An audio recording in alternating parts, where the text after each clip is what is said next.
राज्यातील अतिवृष्टीमुळे तब्बल 70 लाख हेक्टरपेक्षा जास्त शेतजमिनीचे नुकसान झाले। दिवाळीपूर्वी शेतकऱ्यांना नुकसान भरपाई मिळावी यासाठी प्रशासनाला युद्धपातळीवर पंचनामे करण्याचे आदेश देण्यात आल्याचे केंद्रीय मंत्री प्रतापराव जाधव यांनी स्पष्ट केले।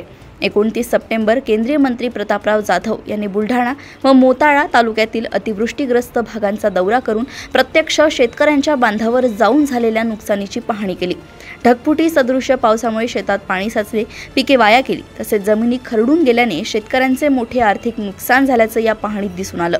नुकसानीची पंचनामे करण्याची जबाबदारी प्रशासनाची आहे, मात्र शेतकऱ्यांनी तलाठी व कृषी सहाय्यक यांच्यासोबत समन्वय साधून पंचनामे योग्य पद्धतीने करून घ्यावेत। झालेले पंचनामे चावडी वचनाप्रमाणे तपासून घ्यावेत, जेणेकरून कोणताही नुकसानग्रस्त शेतकरी सरकारच्या मदतीपासून वंचित राहणार नाही, असं केंद्रीय मंत्री जाधव म्हणाले।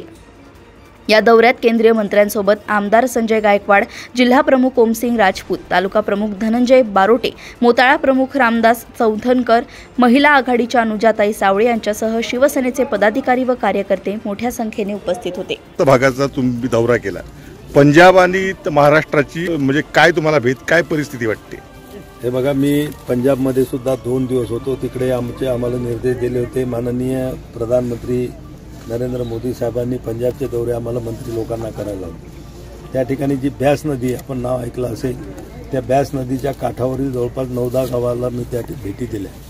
तर इतकं प्रचंड नुकसान आहे। आता आपल्या इकडे तर आहेच, पण याच्यापेक्षा तिकडचं नुकसान कितीतरी पटीने जास्त आहे। कारण की तिकडची जी माती आहे ती एक तर पांढरी माती आहे आणि रेती मिश्रित माती आहे। ती नदीच्या काठाला पाणी लागलं की ती माती पूर्ण वाहून जायला सुरुवात होती। ती अशी बिलकुल ढिल्ली माती आहे। त्यामुळे त्या नदीचे पात्र 2-2 किलोमीटर रुंद झालेले पात्रच, आणि ज्या शेतकऱ्यांच्या जमिनी त्याच्यात गेलेल्या आहेत त्या कायमच्या गेलेल्या आहेत। म्हणजे त्याच्यावर आता सध्याही नदी वाहणं सुरू आहे, म्हणजे ती पुन्हा दुरुस्त होण्याचे चान्सेस नाहीत। आपल्या जमिनी आपण 2-4 वर्षात तरी मेहनत करून हे करून लोक कसं तरी करतील, पण तिकडं पंजाबचं नुकसान भयानक आहे।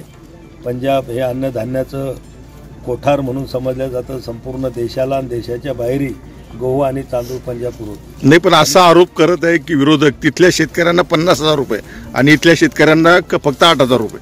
नाही, हे बघा, तिथलच्या याला हे 50,000 काय दिले मला माहीत नाही, पण केंद्र सरकारचे जे नियम आहेत, NDRFचे जे नियम आहेत, ते सगळ्या राज्यांसाठी सारखे आहेत। आणि विशेष जर काही राज्य सरकारकडून पॅकेज मागितण्यात आलं तर केंद्र सरकार त्याला जास्तीची मदत त्या राज्याला करते।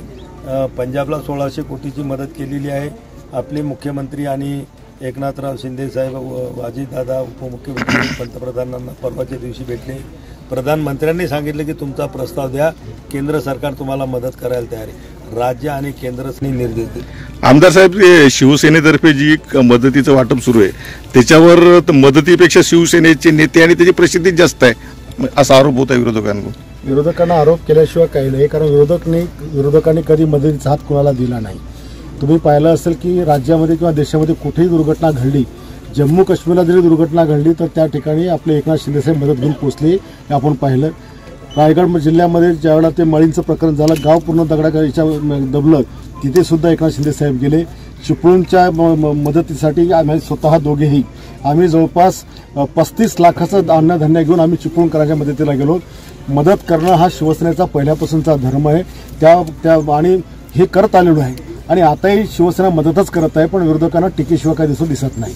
उबाळखेड हे गाव आहे आणि या गावची परिस्थिती आपण बघू शकता। या ठिकाणी सध्या केंद्रीय मंत्री आमदार प्रतापराव जाधव सुद्धा आलेले आहेत आणि त्यांच्यासोबत आमदार संजू भाऊ हे सुद्धा भेट देत आहेत।